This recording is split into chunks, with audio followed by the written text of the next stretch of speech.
मांसाहार पुण्य है या पाप। आज इस संदर्भ में हम आपको एक कथा सुनाने जा रहे हैं। एक बार श्री कृष्ण एक पेड़ के नीचे बैठे बांसुरी बजा रहे थे। उसी तरफ एक हिरन दौड़ता चला आया और उनके पीछे जाकर छुप गया। वो हिरन बहुत ही घबराया हुआ था। भगवान श्री कृष्ण ने उसके सिर पर हाथ फेरते हुए कहा, क्या हुआ? तुम क्यों छुप रहे हो? उसका पीछा करते हुए एक शिकारी भी वहां आ पहुंचा और बोला, यह मेरा शिकार है, इसे मुझे दे दो, इस पर मेरा अधिकार है। तब भगवान श्री कृष्ण बोले, हर जीवित जीव पर उसका खुद का अधिकार होता है, न कि किसी का। तब वह शिकारी क्रोध में बोला, यह मेरा शिकार है, इसे मैं पकाकर खाऊंगा। तब भगवान श्री कृष्ण बोले, किसी भी जीव को मारकर खाना पाप की श्रेणी में आता है। क्या तुम पाप के भागी बनना चाहते हो? मांसाहार पुण्य है या पाप? क्या तुम धर्म को नहीं जानते? तब वह शिकारी बोला, मैं तुम्हारे जितना शिक्षित तो नहीं कि यह जानूं कि मांसाहार पुण्य है या पाप, पर मैं यह जानता हूँ कि जीव को मारकर खाना, इसमें कोई हर्ज नहीं। मांसाहार से तो एक तो वह जीव को जीव बंधन से मुक्त कर रहा है, फिर क्यों मांसाहार से मना किया जाता है? वैसे भी मैं इसको मारकर नीच योनि से मुक्ति दिलाकर पुण्य ही कमा रहा हूँ, फिर इस पर पाबंदी क्यों? जहाँ तक मैंने सुना है, जीव हत्या तो शास्त्रों में भी बताया गया है। राजा लोग भी शिकार किया करते थे।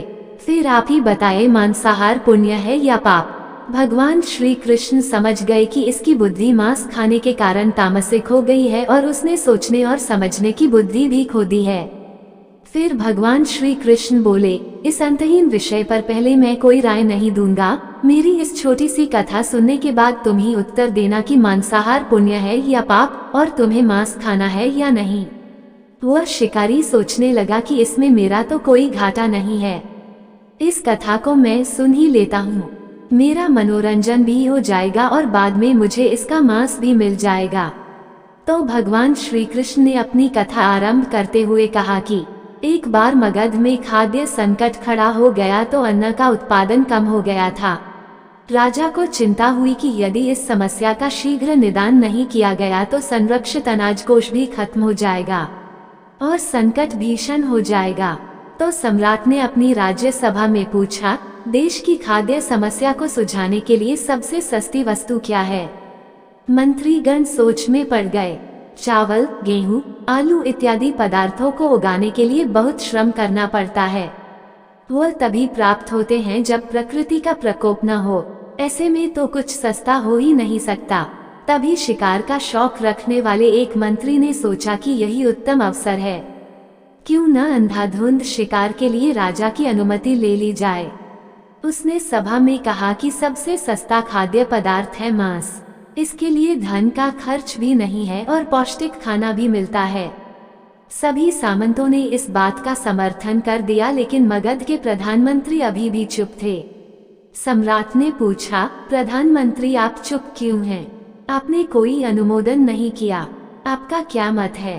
प्रधानमंत्री ने कहा, मैं यह नहीं मानता कि यह कथन सही है कि मांस सबसे सस्ता पदार्थ है, फिर भी इस विषय पर मैं अपने विचार आपके सामने कल रखूंगा। प्रधानमंत्री उसी रात मांसाहार का प्रस्ताव रखने वाले सामंत के घर पहुंचे। सामंत ने इतनी देर रात प्रधानमंत्री को अपने घर आया देखा तो वह घबरा गया। किसी अनिष्ट की आशंका से वह कांप गया। प्रधानमंत्री ने कहा, संध्या को महाराज बीमार हो गए, उनकी हालत बहुत ही खराब है। राजवैद्य ने कहा है कि किसी शक्तिशाली देह का 2 तोला मांस मिल जाए तो राजा के प्राण बचाए जा सकते हैं। आप महाराज के सबसे विश्वास पात्र हैं, इसलिए आपसे योग्य कौन होगा? इसके लिए आप जो भी मूल्य लेना चाहें ले सकते हैं। आप कहें तो इस काम के लिए मैं आपको 1 लाख स्वर्ण मुद्राएं भी दे सकता हूँ। एक बड़ी जागीर भी आप मांग सकते हैं, बस आप अपनी इच्छा कहें। मैं कतार से आपके हृदय को चीर कर बस 2 तोला मांस निकाल लूंगा। यह सुनकर सामंत के चेहरे का रंग फीका पड़ गया। वह सोचने लगा, जब जीवन ही नहीं रहेगा तो लाख स्वर्ण मुद्राओं से मैं क्या करूंगा, और बड़ी जागीर भी किस काम आएगी। वह झटपट अंदर भागा और अपनी तिजोरी से 1 लाख स्वर्ण मुद्राएं लेकर आया। मुद्राएं देकर उसने प्रधानमंत्री के पैर पकड़ लिए और गिड़गिड़ाते हुए बोला, श्रीमंत, मैं आपकी 1 लाख मुद्राओं में अपनी 1 लाख मुद्रा और मिलाता हूँ। इस पैसे से आप किसी और सामंत के हृदय का मांस खरीद ले, किंतु मुझे जाने दे। यह बात किसी और को पता न चले, मैं आपसे आग्रह करता हूँ। प्रधानमंत्री जी यह सब समझ चुके थे। वो उसे थोड़ी और मानसिक पीड़ा देना चाहते थे। प्रधानमंत्री ने आगे कहा, सामंत आप शरीर से बलिष्ठ हैं, आपकी कद काठी महाराज से मिलती जुलती है, इसीलिए राजवैद्य ने खास तौर पर आप ही का नाम लिया है। आपके दान से हमारे अच्छे राजा की जिंदगी बच सकती है।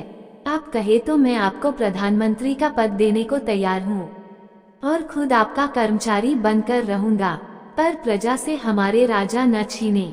सामंत तो फंसता हुआ दिख रहा था। उसने शरीर पर अंग वस्त्र रखकर अपने जूते भी पहन लिए। जैसे ही वह वहां से भागने वाला था, वह तुरंत प्रधानमंत्री के पैरों में लेट गया। उसने याचना की कि प्रधानमंत्री मैं इसके योग्य नहीं हूँ। जब प्राण ही नहीं रहेंगे तो प्रधानमंत्री पद का या राजा का सिंहासन भी मिल जाए तो मैं उसका क्या करूँगा। आप चाहें तो मेरा सब कुछ ले ले, पर मेरे प्राण न लें। मैं अपना ये भवन और सारा धन आपको सौंपता हूँ, रातों रात राज्य से निकल जाऊंगा। इतना कहकर वह अपने घोड़े की ओर भागा और जैसे ही अपना घोड़ा गठने लगा, आवाज आई, तुम अपने परिवार को भी छोड़े जा रहे हो। सामंत बोला, मेरे प्राण से प्रिय कुछ भी नहीं है। जब जीवन ही न रहेगा तो कुटुंब का क्या करूँगा। जीवन रहा तो ऐसे ही सुखी रह लूंगा। इतना कहकर घोड़े पर छलांग लगाकर बैठ भी गया। वो अभी चलने को ही था कि प्रधानमंत्री ने घोड़े की साख पकड़ ली।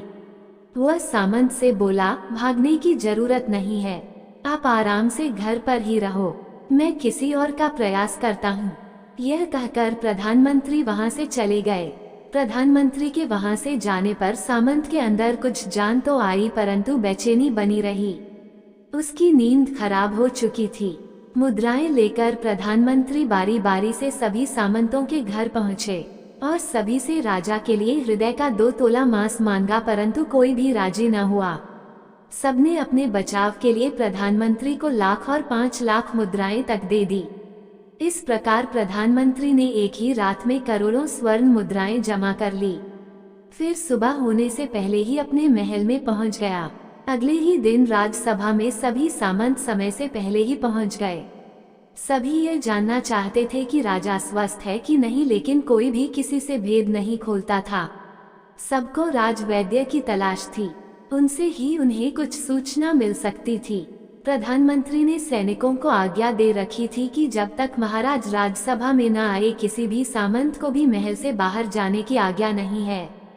राजा सभा में अपनी चिर परिचित गति में आए और अपने सिंहासन पर आकर बैठे। सभी सामंतों ने देखा, कहीं से भी राजा उन्हें अस्वस्थ नहीं लगे। उन्हें तो कुछ हुआ ही न था। प्रधानमंत्री ने उनसे झूठ बोला। हर सामंत के मन में यही विचार चल रहा था, पर कोई भी किसी और को कुछ भी न बोल रहा था। तभी प्रधानमंत्री ने राजा के समक्ष 1 करोड़ स्वर्ण मुद्राएं रख दी।